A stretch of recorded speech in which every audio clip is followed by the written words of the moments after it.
This news really shocked the world yesterday when it broke. Oscar-winning actor Gene Hackman, known for his films such as The French Connection and Superman, was found deceased at his Santa Fe, New Mexico residence, along with his 63-year-old wife, Betsy Arakawa, and their dog. There were no immediate signs of foul play. However, the causes of death still remain under investigation. So with more on the life of esteemed actor Gene Hackman, we're joined live now by film critic Richard Crouse. Richard, he was 95 years old. He lived a long life. However, just the details in this story are quite bizarre. Of course, we'll find more when the investigation unfolds. But let's talk about Gene Hackman. What will you remember him for the most? I think his versatility.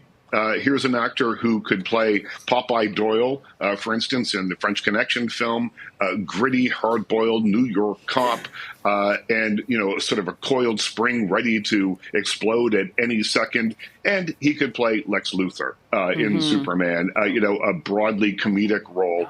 He was someone who was able to play those two characters and every extreme in between and make it look effortless. He had a wealth of life experience. He had once been a Marine. He tried journalism before going into acting.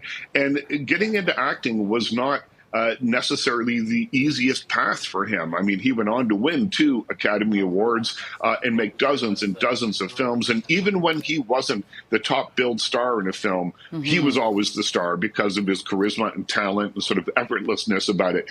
But when he first started studying acting at the Pasadena Playhouse, his teachers said, you're never going to make it. You're not good looking enough. You're not talented enough. You may as well just give it up. And so he left California, moved east to New York City to try and make it on Broadway. And there was still a lot of television production there at the time. And to make ends meet, he had a job working at a Howard Johnson's as a waiter. And one of his teachers from the Pasadena Playhouse came in and said, you see, I told you you'd never make it as an actor. Here you are working as a waiter.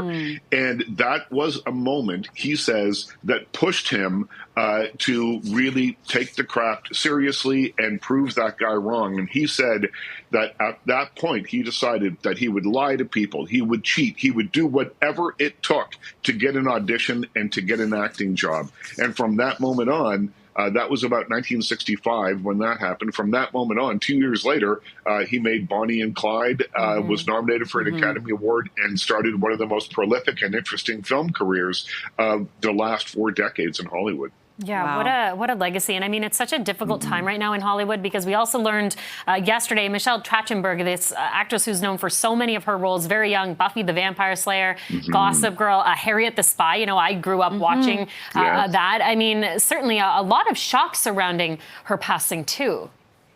Yeah, this is a shame as well, given her young age and given her popularity. Certainly, Trachtenberg was an actor that people knew, they related to. She was someone who we kind of watched grow up on television and in the movies. And when you hear about the passing of someone like that, it comes as a real shock.